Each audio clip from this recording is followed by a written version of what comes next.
こんにちは。日本語クラスです。皆さんお元気ですか？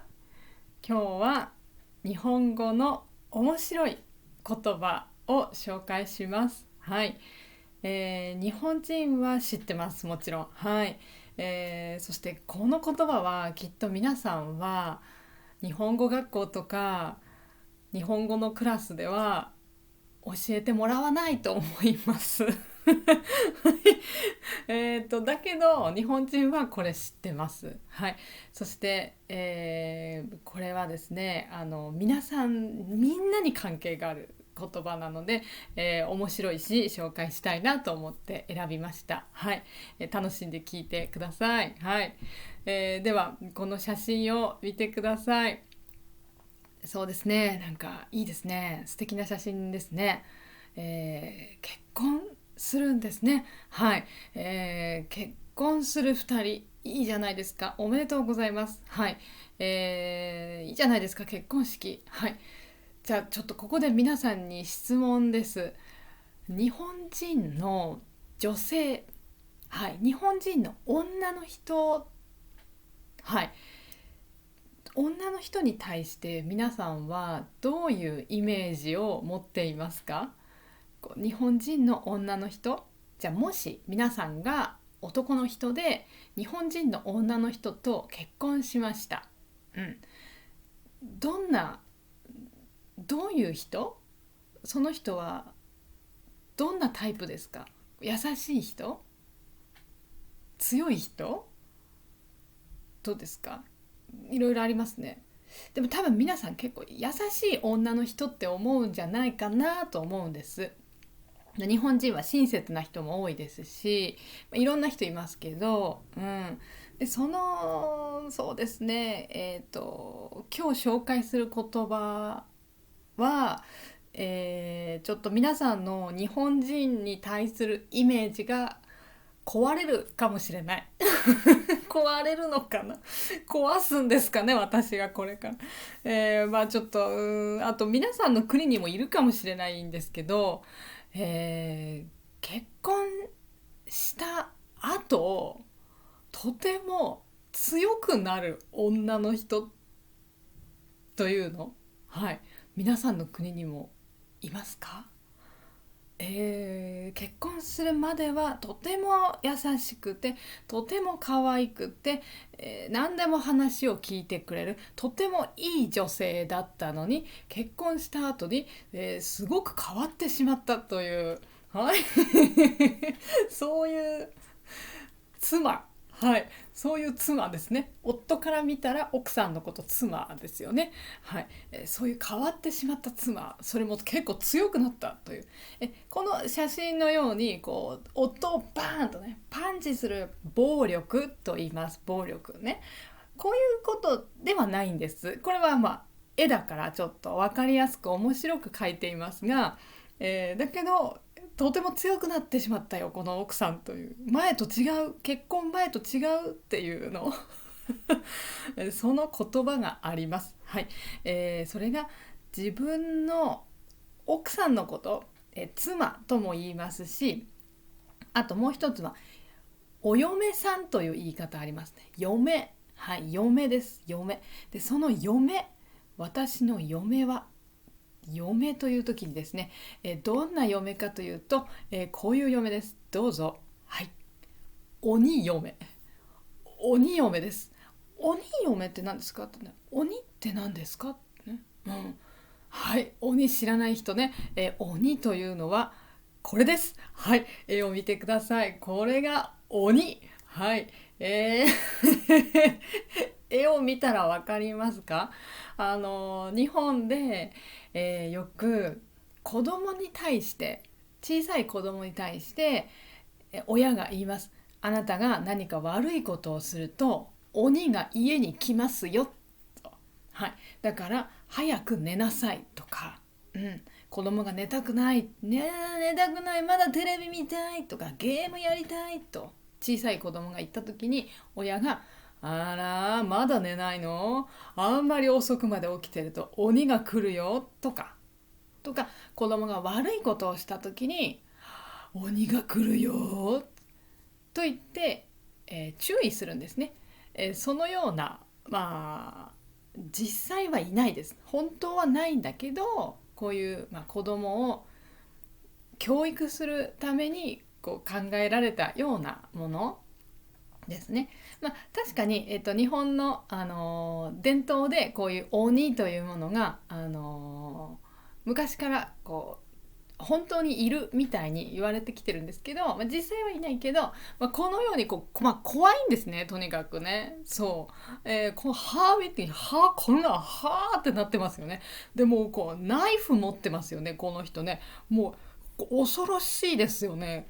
でこれに妻がなるということです。はい、この綺麗だった自分の妻、結婚式でウェディングドレスを着て綺麗だった、優しくて可愛くて、もう食べてしまいたいような可愛い女性が、いつしか気がついたら私の奥さんは鬼になっていますと、そういうことなんですね。どうしてってね、どうして綺麗な女の人が鬼になるんですかってね、なってしまうことがあるんですね。はい、ですので今日のように鬼嫁という言葉がある。はい、で、もう皆さんの国にもいる可能性はあります。はい、全然あります。はい、あのこのように、強い奥さんですね。で、例えばどういうのが鬼嫁なんですかというと、ちょっといろいろあります。特徴、こういうのが鬼嫁ですっていうのがあって、ですね、まず例えば大きく3つあるらしいです。3つ。うん。1つはですね、自宅で家で何でも妻が決める。何かを決めるときに奥さんが決めるっていうのが一つ大きな特徴。そしてもう一つは夫の話を聞かないし、奥さんはとても怒りやすい、すぐ怒るという特徴で、3つ目はこういう2つの特徴があるんですけど、すぐ怒るとかね、家ではね。ですが外に行った時に、家の外に行って誰かが見てる時とか、自分の友達と一緒に会ってる、妻と夫、そして友達がいるという時には、妻はとてもいい人のふりをします。鬼になりません。だから人が見てる時は夫に対して優しい。あ、そうなのってね、大丈夫とか言うんですけど、家に帰ったら、ちょっと早く水持ってきてとか、例えば、はい、そうなる。急に変わる。そう、この3つの特徴があるらしいです。で、もうちょっと詳しく言うと、最初の1つ目、家の中では何でも決めますというの。はい、どうですか皆さん、自分の奥さんどうですか、またはこれから結婚する、または、今の彼女大丈夫ですか、そして女の人、あなた大丈夫、あなた自分で全部家のことを決めてませんか、例えば今日の晩ご飯今日の晩ご飯何食べますというの自分で決めます。聞きません。何食べたいじゃなくて、私今カレーカレーだね、カレーしか食べたくない今日は、カレー他嫌だ。はい、全然聞かないです。だし、あとはテレビ、見たいテレビ、家でテレビを例えば、夫と見てるんですけど、もうカチッカチッ、ちょっと私野球見たくないから、はいカチッ、ちょっと今がドラマ始まるから、もう野球見ないよ知らない、後でインターネットでどっちのチーム勝ったか見ればわかるでしょうね。ドラマは今しか見られない、はいカチッってね。はいはいとか、旅行に行く、夫と一緒に旅行に行く、家族で一緒に旅行に行く時に、どこに行きましょうか、どこ行く決める時、妻が決めます。はい。私今年絶対にもうハワイ、100%ハワイ。はい、他は絶対無理だね。日本の旅行なんてダメダメ。何言ってんの、北海道に行く？ダメ、そんなのダメ。ハワイ、絶対にハワイ。外国、ハワイ。はい、聞かないですよ。夫の意見は聞かないです。私はハワイがいいけど、あなたはどう思う？行きたい？聞かない。全部決めてしまいます。はい。どうですか皆さん、大丈夫ですか？あなたのパートナー大丈夫ですか？あなたの奥さん大丈夫ですか？そして女の人大丈夫ですか？全部決めてませんか？うんね。で、まずこれが、何でも決めちゃうというのがまず鬼嫁の特徴1です。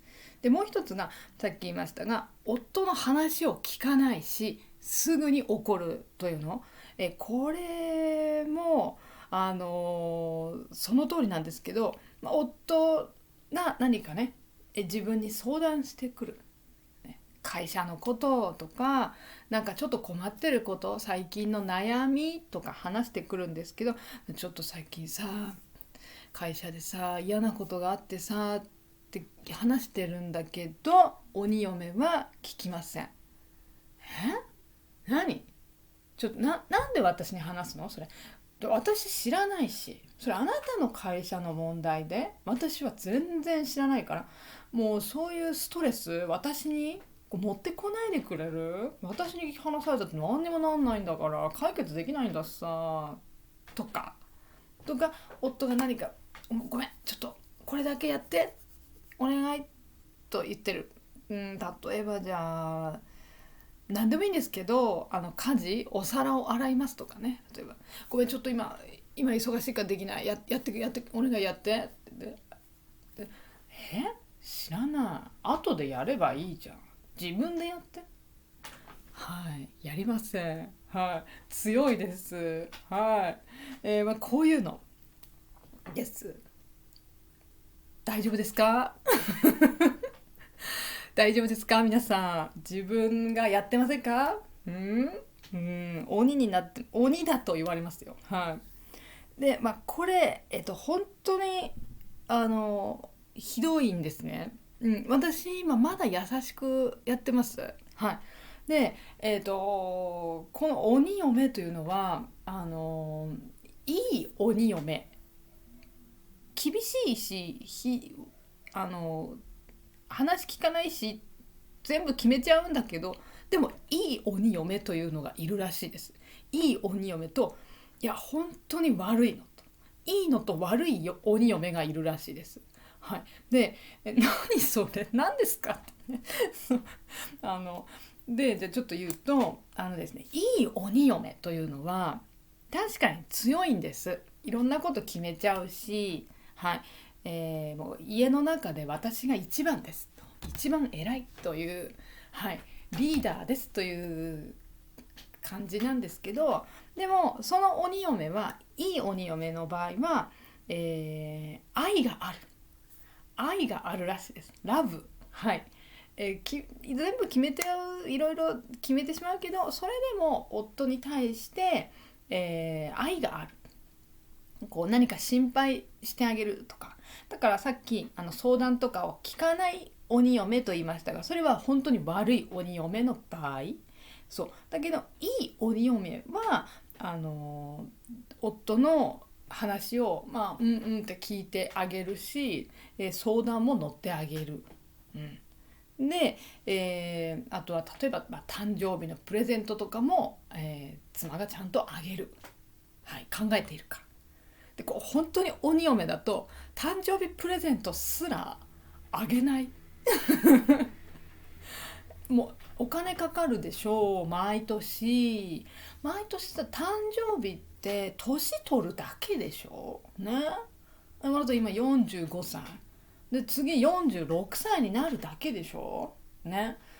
別にさそれ毎年毎年そんなおめでとう、おめでとう言ってあげてもいいけど、なんでそんな2万円とか3万円とかプレゼントをあげる必要があるの？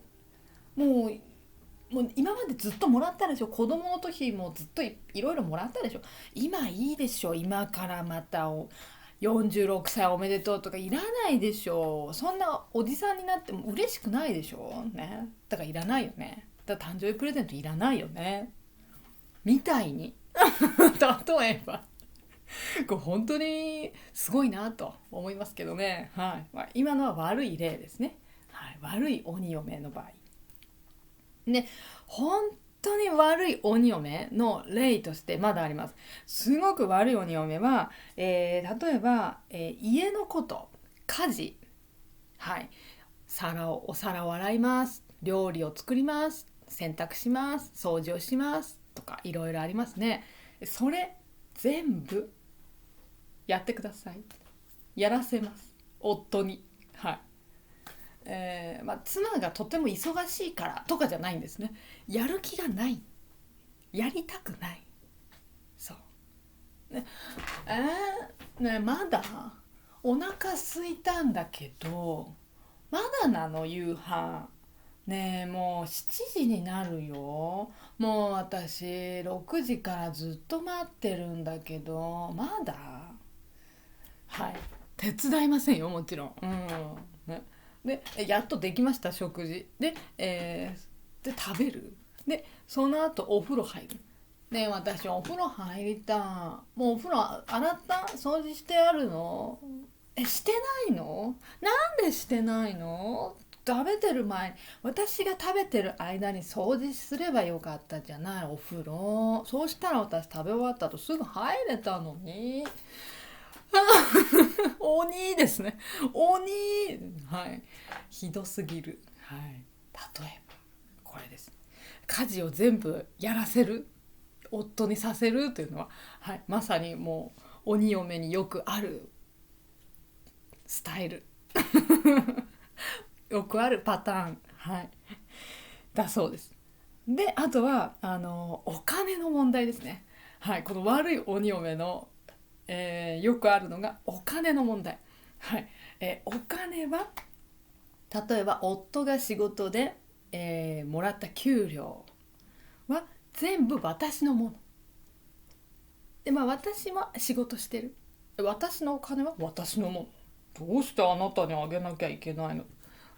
で、全部のそのお金を、どうやって使うとか、全部決めます。はい。だから例えばもう夏休みハワイに行きたい。私はハワイに行きたいの。ハワイってお金かかるよね。外国だし、飛行機乗るし、ホテルちょっと高いよね。どうしよう。貯金しないとね。そうね。あなたさ、来月から、1ヶ月の、あれね、お昼のご飯、お昼代昼の、昼ご飯のお金、毎月あげてるでしょ、私。それ、1万円にしましょう。1万円。うん。はい。ちょっと待って、1万円じゃ食べれるわけないじゃん。今、日本だって、ランチだって1000円はするよ、安くても。1万円しかもらえなかったら、ど君お弁当作ってくれないし、僕も朝お弁当作る時間ないし、1万円だったら10日しか食べれないよ。どうすればいいの？知りません。水でも飲んでください。会社で水飲めるでしょう。会社0円、水0円。はーい、頑張ってください。それで私たちは貯金をしてハワイに行きます。ね。それしか方法ないでしょ。あなた給料安いんだから。もうあなたがもっと給料が良ければこんなこと言わない。私だってねえ、もうあなたが悪いのよ。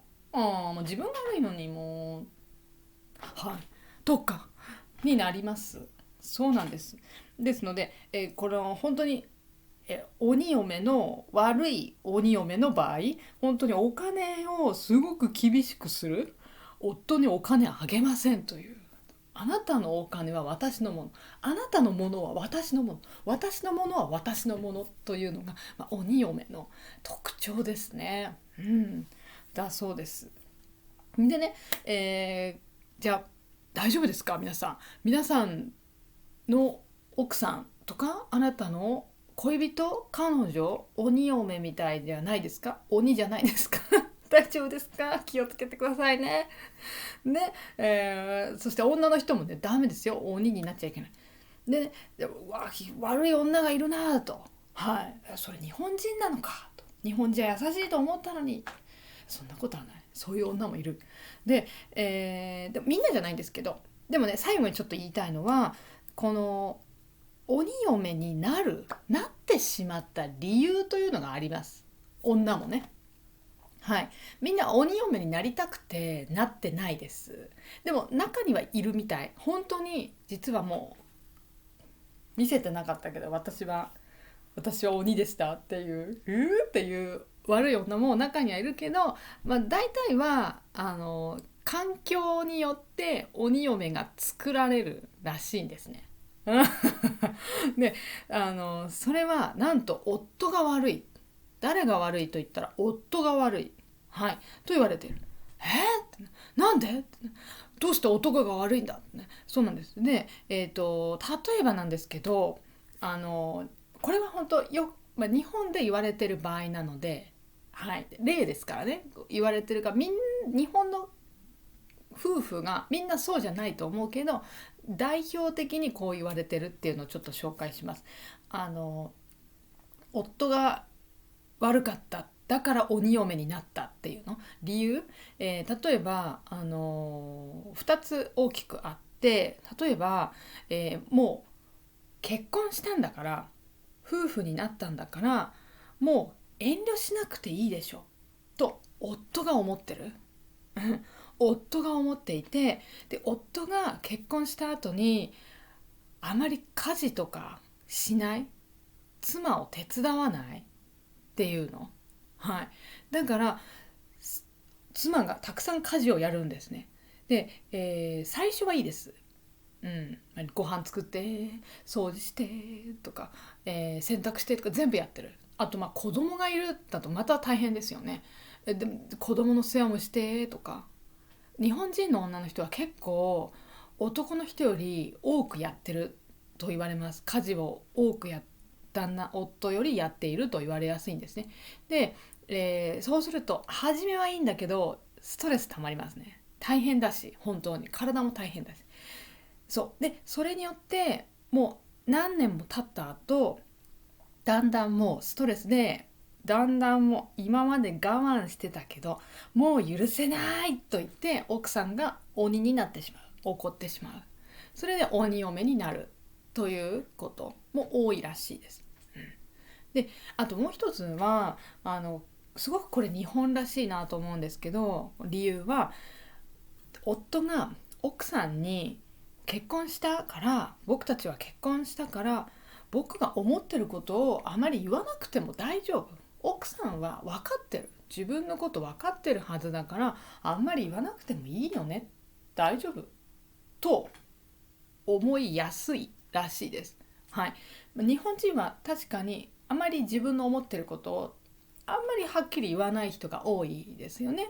そうですのでそれによって奥さんがいや実際は分かってない、何、うちの夫は朝から仕事に行ってで夜遅くに帰ってきて寝るだけ、話す時間もないし何考えてんのか分かんない、何なの、私は何ですか、家にいてずっと家事をして家を掃除するだけの人ですか、何ですか、私たちなんで結婚したの、私のこと愛してる、好きなんですかと思う。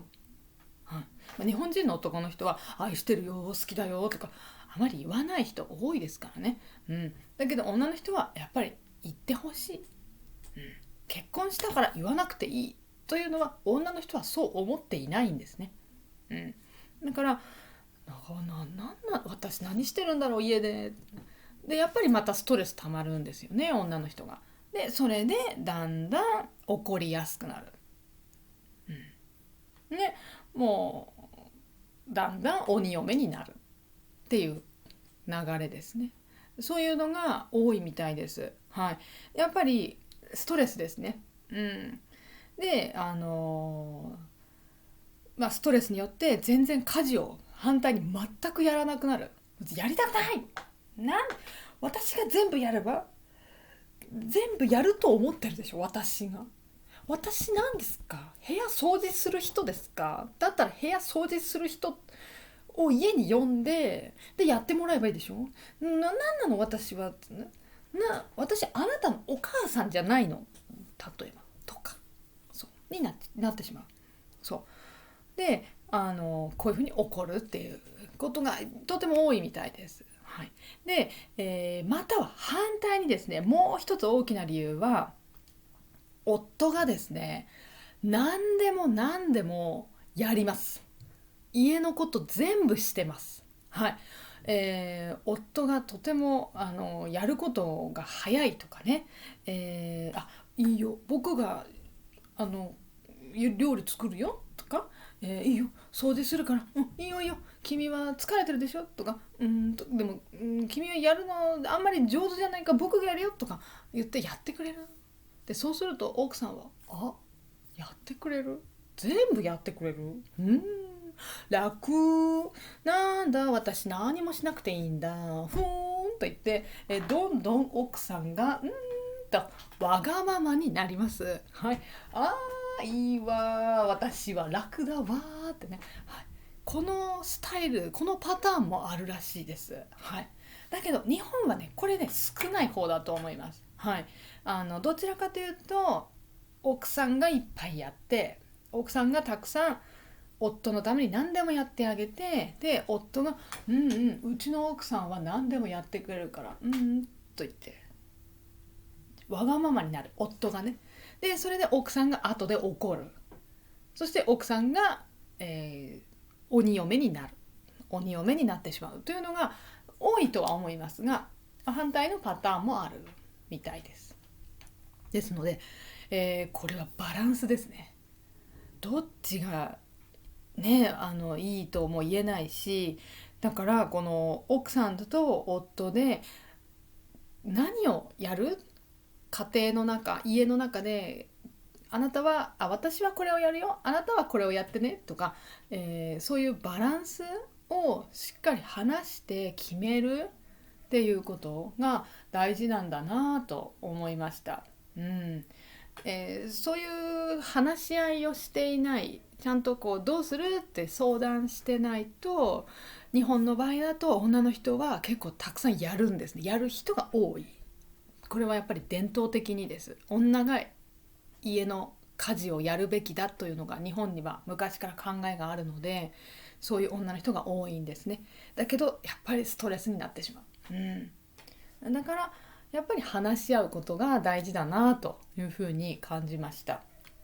はい、で今日このお話ししたことは、私はちょっとインターネットでいろいろ調べてみて、鬼嫁って何なんだろうっていうのね、面白い言葉があるなと思って、でどういう特徴があるっていうのを調べて皆さんにお話ししました。はい、この絵のようにね、こう家でスマートフォンばっかり見てて家のこと全然しない夫とかね、やっぱり奥さんはストレスがたまります。なんであなた何もしてくれない、掃除とかしてよ、ね、後でやるからとか、例えばね、はい、とかです。もうこれとかまさにそうですね。はい、なので、どうでしょう、皆さんの国でもこういう問題がきっとあるんじゃないですか。日本はこの面白い言葉を作りましたね。鬼嫁ってね。もう奥さんがもう鬼になってしまうぐらい怒ってるし強くなるという、はい、悪い結果ですね。はい、皆さんの国でもあるのか、ぜひぜひメッセージで送ってほしいなと思います。はい、日本は結構結婚した後に奥さんが変わるっていうのを、夫もですけどね、でも奥さんがあんなに可愛かった、あんなに優しくて、この写真のよりあんなに美しくて可愛かったのに、結婚した後こんな女だったのかとか、そうっていうのはあるみたいだから面白いと思います。そうそうね、なんでぜひ皆さん、メッセージで送ってください。ちょっと珍しいテーマで今日やってみました。はい。ではでは、じゃああとぜひ他にもですね、面白い言葉私 YouTube でたくさん紹介しています。ぜひ見てほしいなと思います。歯が立たないっていうの知ってますか？歯が立たない。歯が立たない。何があったの？歯が立たないよって。何があってね。ってね。これ全然この絵と全然意味が違うんですね。ぜひ見てない人見てみてください。はい。使えます。言葉使える。そしてアッシーくんっていうのも日本語にあります。誰ですかってね。カタカナ？そうですね。アッシーくんって誰ですかね。あなたかもしれないんですよ。そう。いや心配ですよ。これは本当に。そして皆さん女の人、アッシーくんがいますか？ね、意味がわかんないですよね。見てください。とても面白いビデオだと思います。はい、面白い言葉ですね。そしてあとは、いやじゃあニュースとか読んでみたいなと、もうちょっと真面目に勉強したいですよとかね、はい、ちゃんと言葉見て勉強したい人、 JLPT の読解のためとかそういう人、ぜひニュースのこの日本語、ニュースで学ぶ日本語のビデオおすすめです。日本の本当のニュースを私が一緒に皆さんと読みます。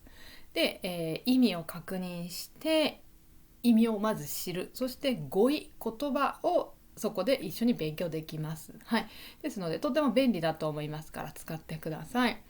あとは JLPT の勉強のためのビデオ、これもたくさんあります。はい、N3、N2、N1 のビデオたくさんありますので、ぜひ JLPT 勉強している人ぜひ見てください。これは N1 に合格する方法のビデオですね。これはもちろん入ってますよ。 YouTube で見られます。そして、こちらは私のオンライン授業の方ですね。ビデオレッスンというのがあります。本当に JLPT 合格したいんです。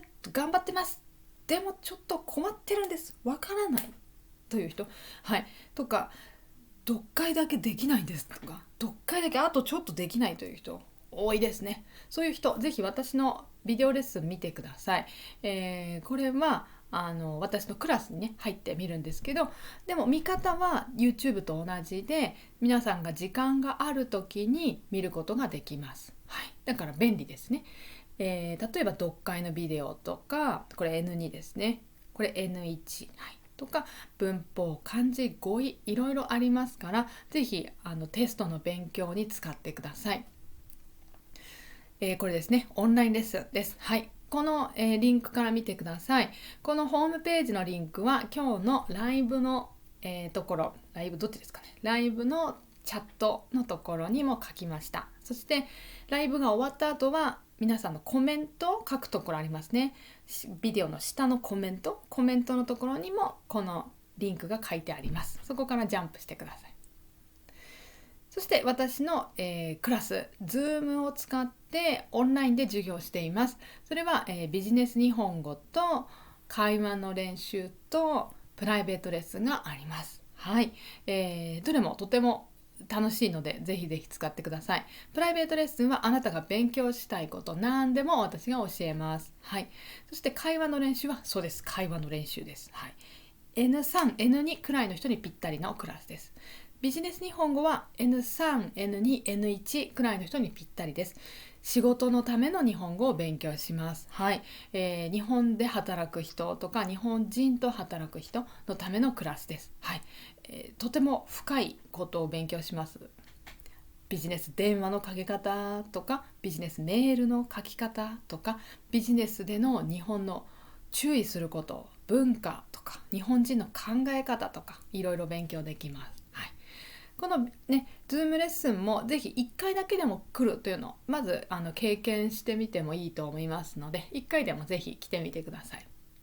ではこのオンラインレッスン、ぜひ今日の、じゃあコメントのところ見てくださいね。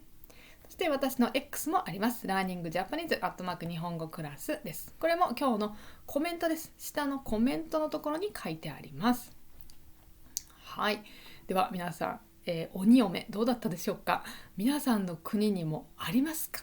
そういう言葉があるか、そしてそういう人がいるか、はいいますかというぜひ教えてください。で、私が鬼嫁ですというね人もね、ぜひコメントくださいね。理由がありますね。鬼嫁になる理由があると思います。はい、ぜひそれも書いてくださいね。大変なんですよね。結婚して一緒に誰かと生活するというのはやはり大変なことだと思います。はい。ではでは、じゃあ今日もありがとうございました。ライブで聞いてくださった方ありがとうございます。そしてコメントもくださった方ありがとうございます。また一緒に勉強しましょう。今日もありがとうございました。ライブぜひ遊びに来てくださいね。またね。はい。ではありがとうございました。